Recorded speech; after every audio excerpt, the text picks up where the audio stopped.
Welcome to the Love the Star podcast. I'm Bobby Bell, Dallas Cowboys insider for 105 Through the Fan in Dallas, joined as always by former Super Bowl winning NFL scout Bryan.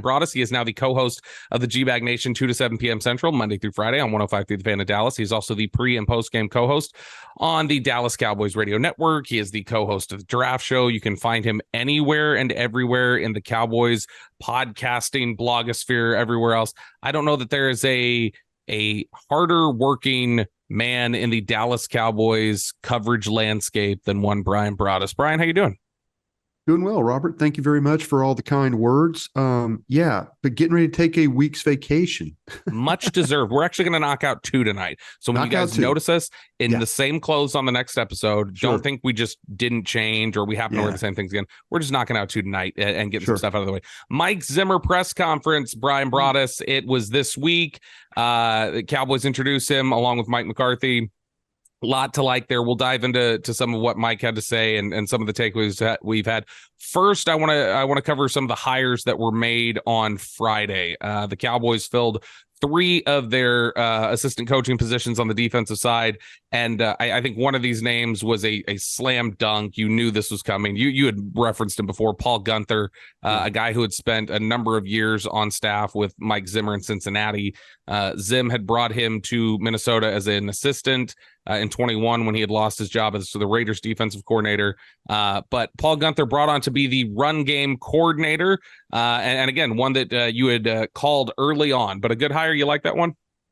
Yeah. Mike is, he was going to try and he told me that he wanted to meet with the staff first and then kind of go through who was still here and then who had opportunity potentially elsewhere. So once he kind of figured that out, then he navigated the positions that he'll probably need. Guenther he's like a linebacker coach, I think by trade. A ton of experience having coached. He's coached defensive backs, linebackers, and defensive line at various points of his career. I think that, everywhere that he's had opportunity, he's done pretty well. And Mike wanted to potentially bring somebody along that he felt comfortable with. We had an opportunity to visit with, we're going to get into Greg Ellis. We met with Greg Ellis in Las Vegas on Radio Row, and we even talked to him about it. And, and no one thinks about Greg. Greg had worked with Mike. Mike had brought him in at Cincinnati. Mike had brought him in at Minnesota. Mike has kind of always liked Greg Ellis. A great deal. Greg Ellis, absolutely. Yeah, he was waiting for that opportunity. And, he really couldn't say anything to us about it. I mean, he was hopeful, like probably some other guys that Mike was going to get the position and then he could, maybe slide in. But him as an assistant defensive line coach, he could have gone a couple of different ways too. He could have gone maybe a Jim Jeffcoat, from back in the day. Leon Lett, I know Leon Lett's was let go by, Mike McCarthy. I don't know if he'd want to do that kind of thing. But, for him to kind of get a couple of the guys that he really, really, really wanted, I think says a lot about the Cowboys, willingness to allow him to do that. I think it's important that coaches have the guys that are there to teach the scheme, and these 2 guys can teach the scheme. Yeah, you mentioned Greg Ellis there, so we'll just shift to him next on the hire because he was brought in as the assistant defensive line coach. We'll talk about the defensive line coach here in just a sec. But Greg Ellis, he was a guy who that was the first thing that caused my antenna to go up and made me start asking questions about Mike Zimmer. Was in December. I heard Greg Ellis do an interview with DallasCowboys.com. He was sitting with Nate Newton, Chris Arnold, a bunch of different individuals for the Cowboys Crosstalk that airs on 105 Through the Fan. And Greg Ellis had mentioned, Mike Zimmer would like to get back into coaching. I know that Zim would like to be back at the NFL level. He's looking to get back in, yada, yada, yada. And so it made me start asking around. I was like, hey, if Quinn were to take a job this offseason, do you think Zimmer would be a guy that might get a look? And I got a lot of, don't discount that one. So Greg Ellis, actually, good relationship there with Mike Zimmer. And, we'll talk about this in a sec. For the questions that exist of like, is he too hard on the modern player? Is he too difficult on the modern player? It's going to be good to have Greg Ellis here as an example of a guy who was a high top 10 pick and really loved Mike Zimmer and loved what Mike Zimmer brought out of him. And one of the all-time great guys too, Greg Ellis, just a fantastic individual. Yeah, I think you bring up a great point, Bobby. There's going to be times where Mike Zimmer is all over these players. Mm-hmm. And what Greg Ellis can do is he can put his arm around a guy and say, hey, listen, trust me. I've been through this. He's hard on everybody. Trust him. He'll help you with your career. He'll help you get to where you want to be. Mm-hmm. Just fight through this. That you got to sometimes, the old sayings, you got to have good cop, bad cop guys. Well, Greg Ellis could be very much a good cop guy in this situation that we're talking about.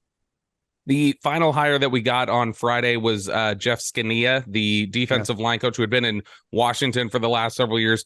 I've got a little conspiracy theory, Bryan. Oh. And I know you love my conspiracy theories, or not necessarily a conspiracy theory.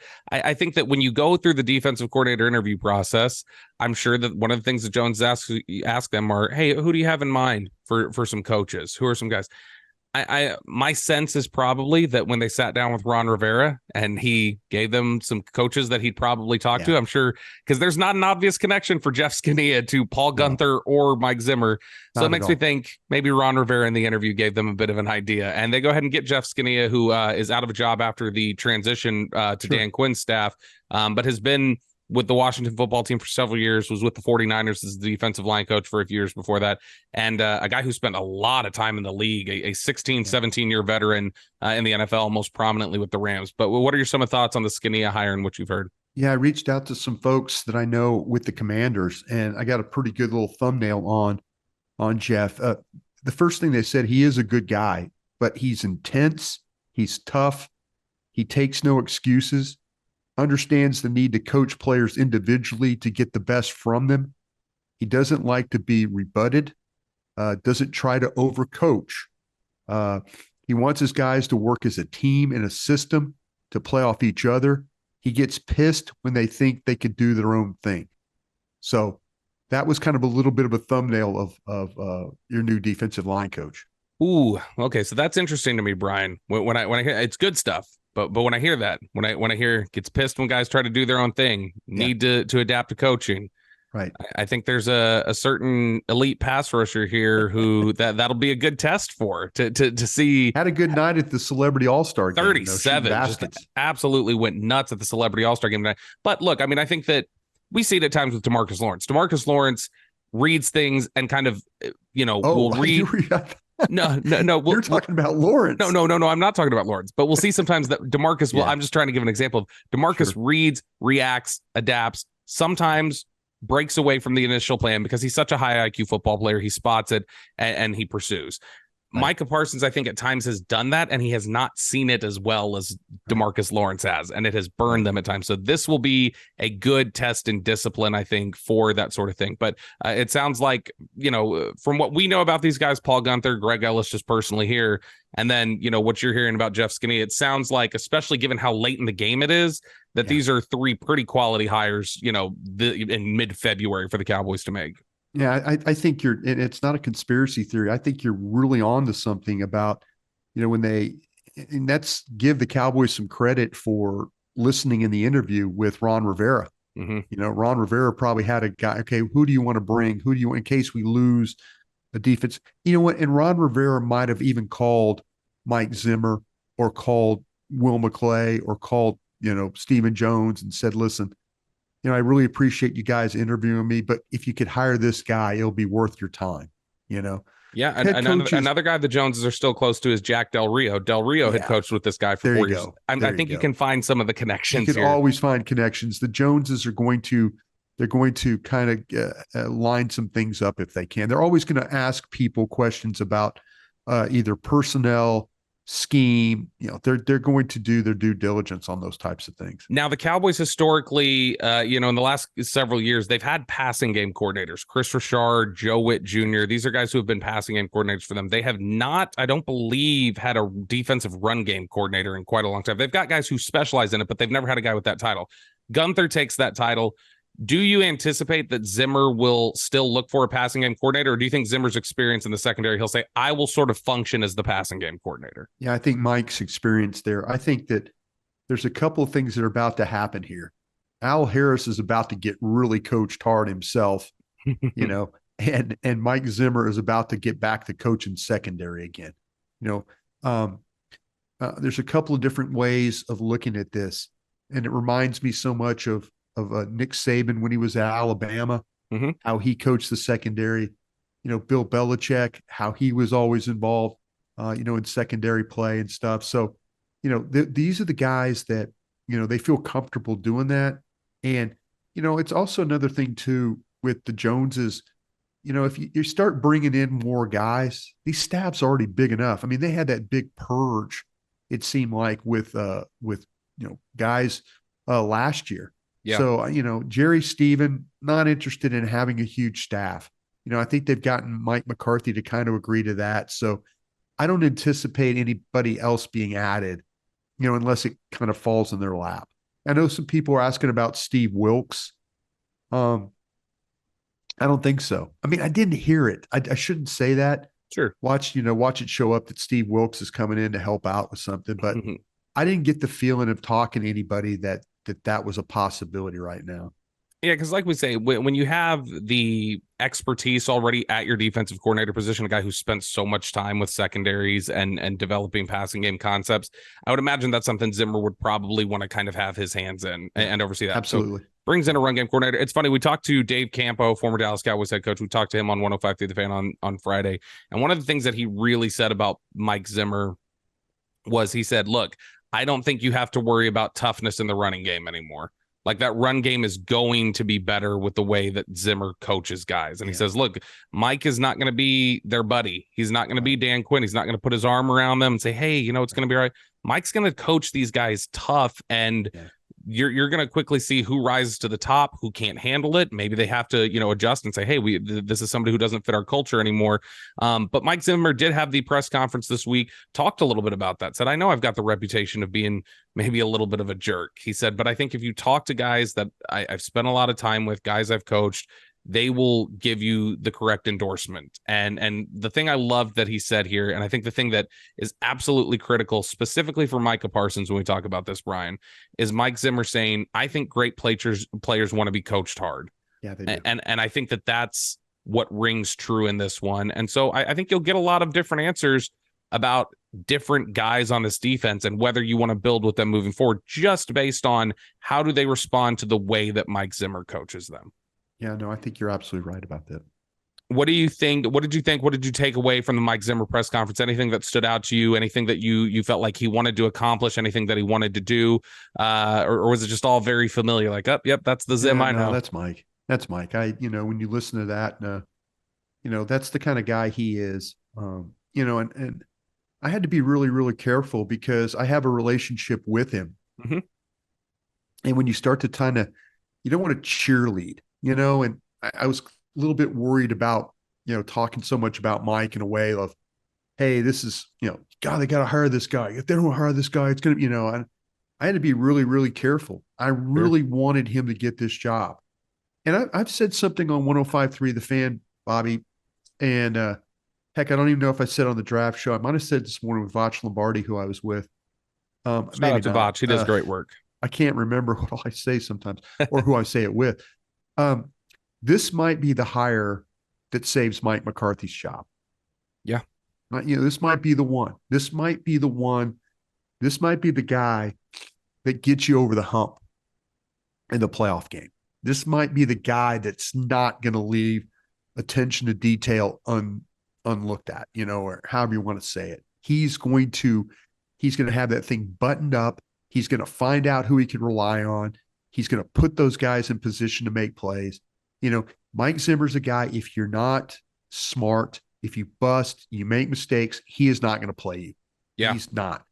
If you have communication problems, he's not going to play you. I don't care who you are. His defense is about being sound, and it's about being technique wise, everything buttoned up. And, it's left no chance, it's no chances left out there. So he'll figure it out real fast, but I kind of feel like that this might've been something, Gavin Dawson on our show asked me today, he goes, do you want to see Mike McCarthy get fired? And I said, no, I don't want to see Mike McCarthy get fired because I'm a fan of Mike Zimmer, you know. I'm a fan of Greg Ellis, They're going to rise and fall together. Yeah, that's, and Mike knows that. But see, that's the great thing about Mike. He'll take this challenge. It's kind of like watching the show Remember the Titans. Mm-hmm. When you got the two coaches, one's handling the defense, one's handling the offense, and Coach Boone and Coach Yost. Yeah, exactly. Hey, you worry about your end, I'll worry about my end. And I think Mike Zimmer, he realizes the situation that not only Mike McCarthy's in, but this whole staff's in. That's what he realizes that. And, he realizes too that Jerry Jones is 81 years old. Mm-hmm. I don't mean to sound morbid but Jerry doesn't have that many more campaigns left. Yeah, look, I mean, Father Time's undefeated. That's just the undefeated. Truth. So to me, this was a major hire, and I give Mike McCarthy some credit for stepping up and allow it to happen. One more question here for you before we transition to another topic, another segment. Knowing Mike Zimmer, what years did you spend in Dallas, Bryan? I was there from 99 through 2005. So you spent, essentially Zimmer's entire run as coordinator. I have a love-hate relationship with Mike. Which you've got a great understanding of who he is as a coach, the type of players that he coaches. Yeah. I'm curious for you, because we talk about these things. When Bill Parcells got here to Dallas, Bill Parcells would have never in a million years dreamed that Datwin and Dexter Coakley would have become Bill Parcells guys, and they did. Never. And I'm sure you did know, hey, Bill's going to get here. He's going to see these guys. He's going to know. He's going to find out about these guys, that they're different. So knowing just what you've seen around the Cowboys organization, knowing Mike Zimmer the way you do, what are the guys on this defense right now that you think when Zimmer gets here, he's going to say, hey, that's one of my guys. Those are the type of guys that I love to coach? Because I just look at a guy like the competitive spirit, the toughness, the length, everything else. I feel like he's really going to enjoy Trayvon Diggs. I think he's going to absolutely enjoy Diggs. And you know what? Diggs is good. Diggs will be fine. You know why? Because Diggs played for Nick Saban at Alabama. Diggs loves it. Diggs loves to compete. Mm-hmm. I think Deron Bland is going to benefit from this.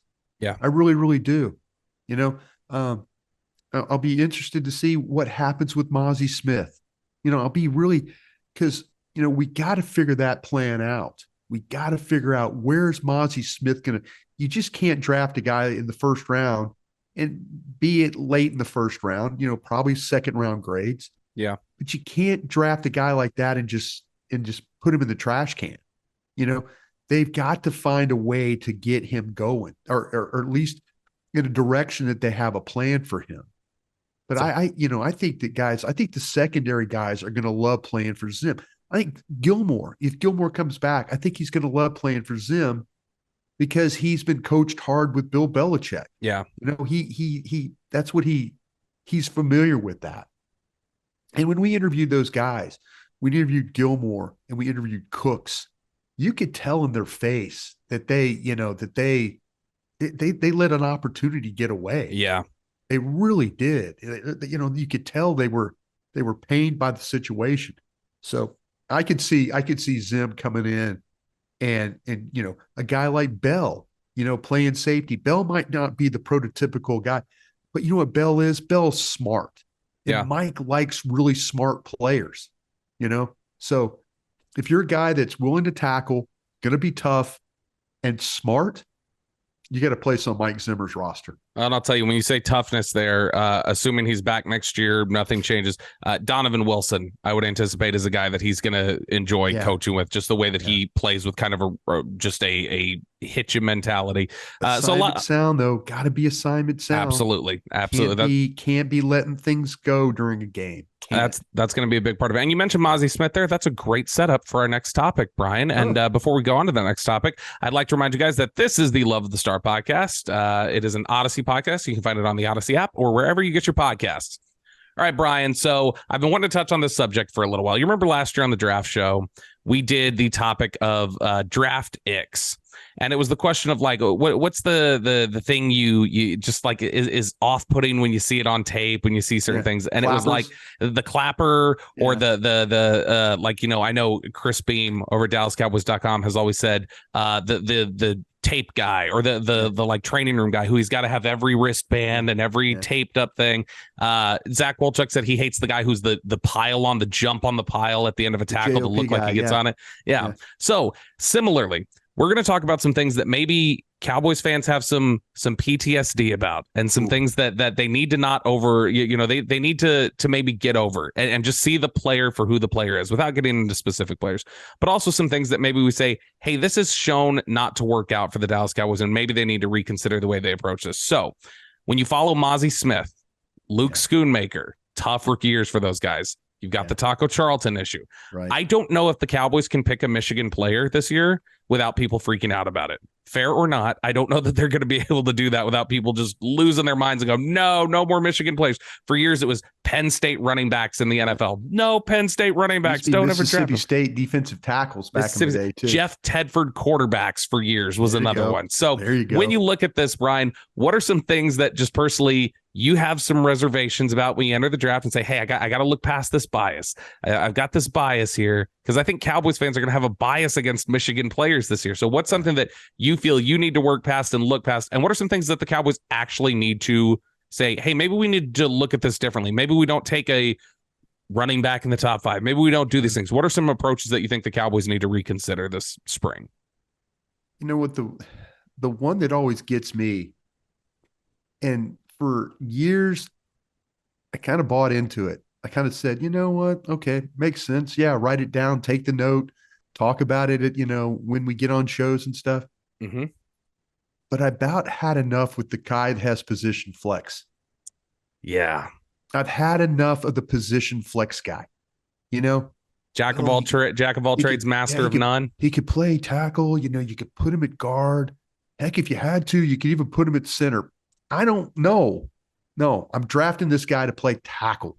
I'm drafting this guy to play guard. If he's a center, put him at center and leave him at center. Don't play him at guard. And I get it sometimes, but it just kills me when I saw the career of Crawford, Tyron Crawford. Mm-hmm. Excuse me just a second here. Yeah, do what you got to do. Tyron Crawford. I'm struggling here with my health right now. I'm sorry. We all are. I got the sinus infection too. It's going around, Bryan. It's going around. But the thing with Tyron Crawford, and I look at it and I go, damn, was he a 3? Was he an end? He got paid like he was a big time 3. It was I think his whole career got wrecked. Injury hurt him, but they couldn't find a spot where they just wanted to leave him. They couldn't. And I just kind of feel like there's guys, Bob, you're really good with names. I can't remember what I had for lunch. What's the kid's name that we drafted from Tulsa? That was the set. Reggie Robinson. Reggie Robinson. There you go. Mm-hmm. He's a safety. He's a corner. He's and we're starting to see it now with some of the players they currently have. Yeah. They're trying to figure out McQualmu. What is he? Instead of just going ahead and playing a kid at a spot and letting him grow, letting him be that guy, that bothers me. When someone says, well, he's got a position flex, I immediately say, I don't want the guy. Yeah, I really done. And there's plenty of guys in this draft that do, like Barton, the kid at Duke. Yeah, the tackle. You can play guard. We can project him at center. Mm-hmm. There's some guys that kind of they've got that ability to kind of to bounce around if they have to. There's a kid, Brandon Dorless. Mm-hmm. He's at Oregon. He could play edge. He could play 1. He could play 3. He's a really good player. And people will say, well, he's got position flex. I'm like, where do you want to put him? Put him someplace and let him play. Yeah. Because too many times the position flex guy gets worked. And now he's got no spot because they never allowed him to develop into anything. He was always having to play 2 or 3 different spots, and it hurt his development. And then he after 3 years, when we get to the final cut, he's one of the guys that's on the list. I'll tell you the one for me, and I think you have a good answer. The position flex guy has been a problem for them in the past. Like I've always said, I don't know that Jalen Ramsey becomes Jalen Ramsey here. They thought he was a safety, Bobby. They thought he was a safety. I don't know that he was a safety. They had so much trouble figuring out Byron Jones for so long. You mentioned Reggie Robinson. Yes. They're right now trying to figure out, are we gonna keep Tyler Smith at guard? Are we gonna do tackle? What do we want to do here? There's always these sorts of questions. So I think that's a good answer. I'll tell you the one, and it's one that I've determined don't do it anymore. I'd rather you not. And I understand why they do it, why they look at the value. I'm tired of the Blue Star special. I'm tired of the second round injury or linebacker? Character pick. The injury or character concern guy that they go, let's take the risk here. Talented player. I think way too frequently lately this has burned you. And the return has not been great. And so I think the Blue Star special is the one that I'm tired of. I don't think when we talk about the Penn State running back, when we talk about Michigan players and stuff like that for Cowboys and the Jeff Tedford quarterbacks and stuff like that, I don't know that I subscribe to some of those sorts of things as being real. I definitely understand the idea of a certain coaching and a certain scheme producing certain quarterbacks would have you giving some pause. So I understand the Tedford quarterbacks, but I mean, Aaron Rodgers came from Jeff Tedford. And so, but the one that I'll say in regards to the Michigan subject, Bryan, have you noticed that over the course of the last decade, most Michigan players that come out are slow off the ball? No matter how good of athletes they are, they're slow off the ball. So I do have some pause about Michigan defensive linemen. I'm going to have to stop and take a look because I think if you look at you watch Chris Jenkins from Michigan yet? Yes, I have. Yeah. See, that's what I'm saying. And matter of fact, Botch Lombardi and I were talking about defensive tackles, and he asked me the question. He goes, you know what's funny, Broadus? He goes, I now understand what Mozzie Smith is going through. I understand how they play a certain technique. And maybe Chris Jenkins does tough something to adjust. Maybe he adjusts. Mozzie hasn't adjusted yet. Taco never adjusted. Taco was always the last off the ball. Never adjusted either. And that's what I'm saying. These kids play so many snaps at Michigan, and they play in huge games, but they're taught a certain way. And you can, like Chris Jenkins, you could see where he's a tick late off the ball. And, you're like, well, but he has some quickness, but, he's a little bit late here. He gets blocked. And so you understand when you watch, there's certain players that play in schemes that you don't know if you could coach them out of that the way that they're playing. Yeah. I think that even because like we said, Taco, Mozzie, slow off the ball generally. Even a guy like Rashawn Gary, who was a freak athlete. Rashawn Gary was not always his snap anticipation wasn't great. I can't remember. Hutchinson might have been the quickest one. Yes, Hutchinson was so fundamentally sound. Different. Hutchinson was different, and the way he played on the edge. Remember, was there I want to say Kwity Paye was slow off the snap too. Paye, yeah. He was a good athlete, but he was not always quick at the snap. And so I don't know. There's just whenever I see that, I'm like, hey, I think that there needs to be maybe some pause with however they're being coached over there, however things are. You're going to have to ask if they can break that. But that's just kind of the way I look. So you're saying Okwamu, who was the kid from Michigan, the edge that played opposite Hutchinson? Began with an O. Ojabo, David Ojabo. I said Okwamu. It's Ojabo. Yeah. You're thinking of Boneo Okoronkwo from Oklahoma from years ago. Yes, that I was thinking of an O name, but I knew it began with an O, and I knew you would remember it. Yeah, David Ojabo was the one who was there. Yep, there you go. Yeah. So those are some of our draft PTSDs. Maybe they're genuine, maybe they're not. But that's the one that I'm going to have a hard time overcoming this year, Bryan. Is the Blue Star special for you? It's position flex. Could you imagine if they take an injury-prone character concern guy in the second round who has position flex? Well, we might as well just end that. The thing about it is, and we'll bring it up in the draft if it happens. But there's some of these linebackers that are banged up. Yes. Your favorite from North Carolina State, your NC State linebacker, man. Yeah. He is a hell of a player, man. I mean, and I've seen people, it's funny because the mock drafts always have him like in the third round. And I'm like, God, he's not a third round player. I mean, he's so much better than that. But, you got to wonder about the injuries, man. Peyton Wilson is from North Carolina State. He's had this multiple injuries, but you watch, he makes every damn tackle. So now, the Cowboys, do you draft a guy that all of a sudden can only play 5 to 7 years?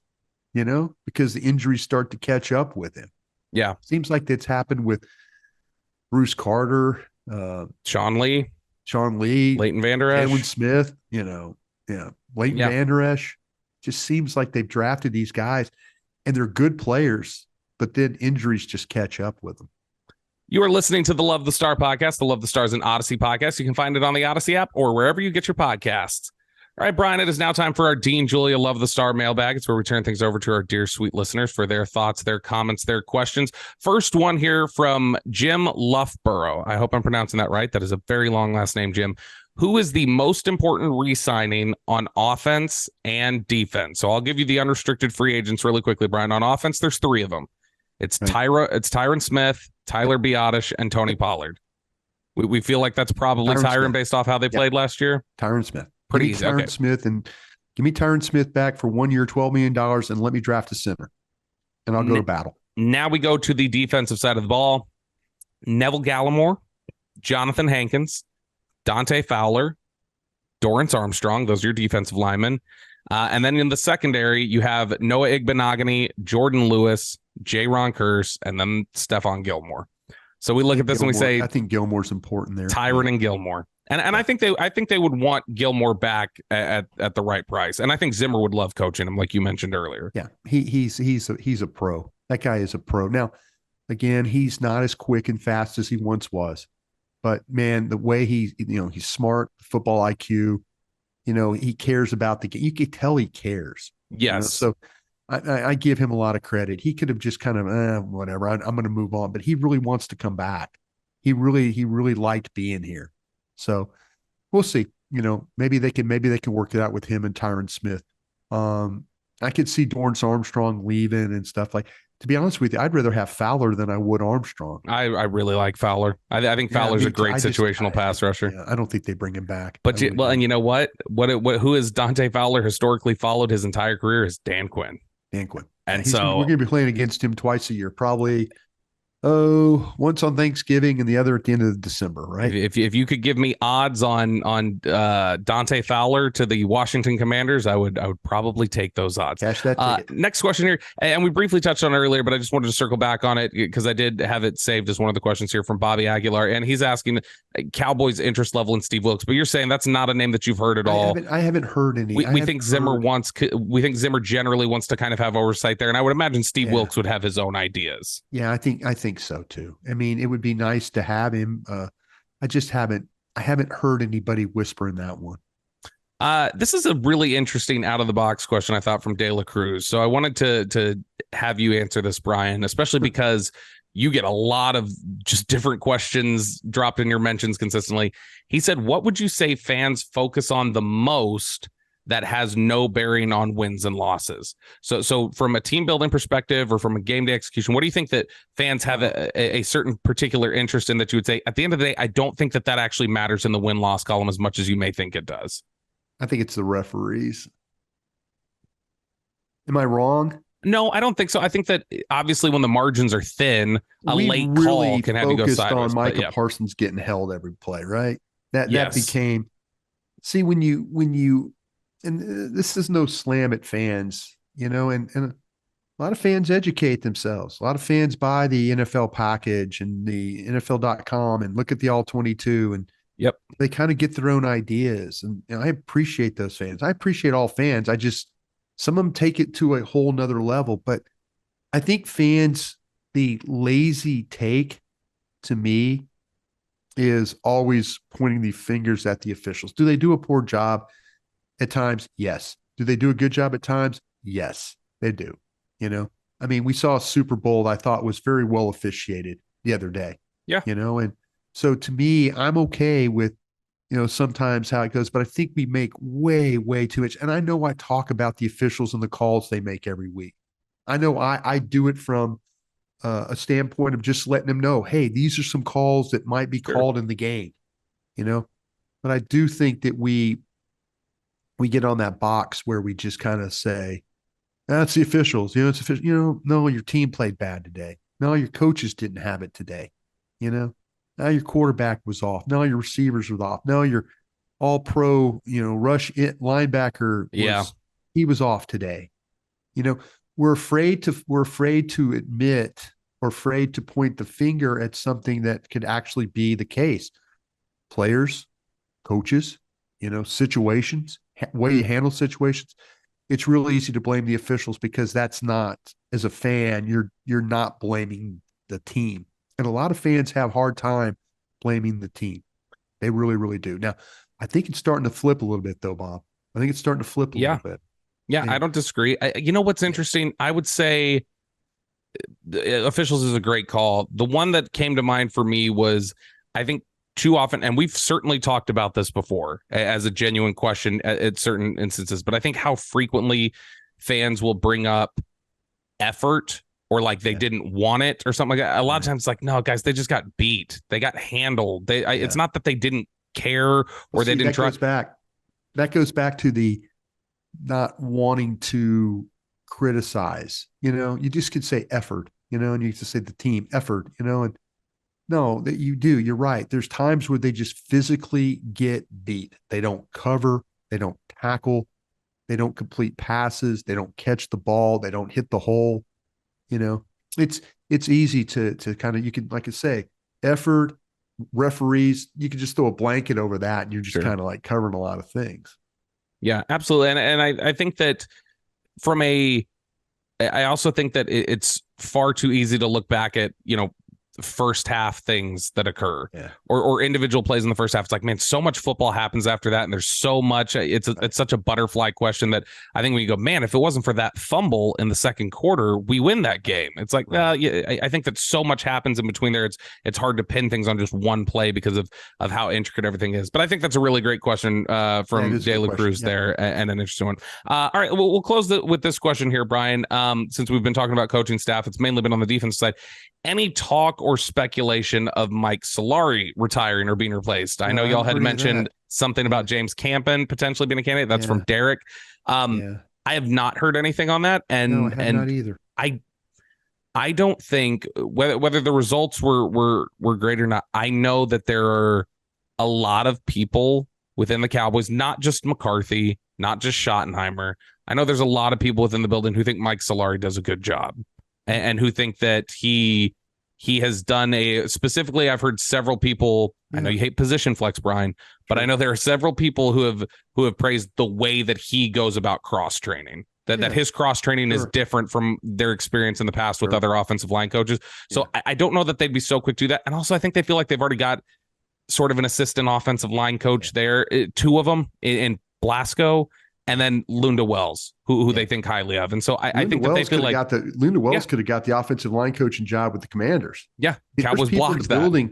There's people in the building who'll tell you that Lunda Wells might be a better offensive line coach than he's a tight ends coach. Yeah. And I mean, I think he's a fantastic tight ends coach. And so, I mean, that's you've got kind of a three-headed monster there with Lunda Wells and Blasco and Solari that I think they feel like they're generally pretty covered. But it's at least an interesting question to ask. All right, that does it for us here today on the Love of the Star podcast. Thank you so much once again for joining us. Bryan, we've got one episode coming next week. We're about to finish up, record that one. But hopefully no major news breaks over the next weekend. Hopefully we don't, have Steve Wilkes come in here or James Campen. We can't handle that, you guys.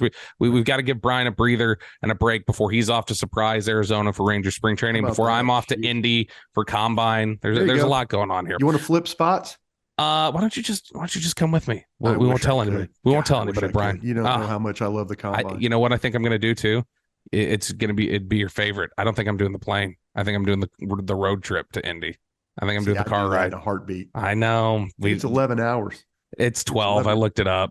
12? Yep, 12 from where I'm at. So, but we're drive to the Indy 500. I know the route. I can't wait. I can't wait to get out there to Indy. I can't wait to hear all these updates, and we'll have those updates for you guys when we return. But for Bryan Broaddus, I'm Bobby Belt. Thank you so much for joining us.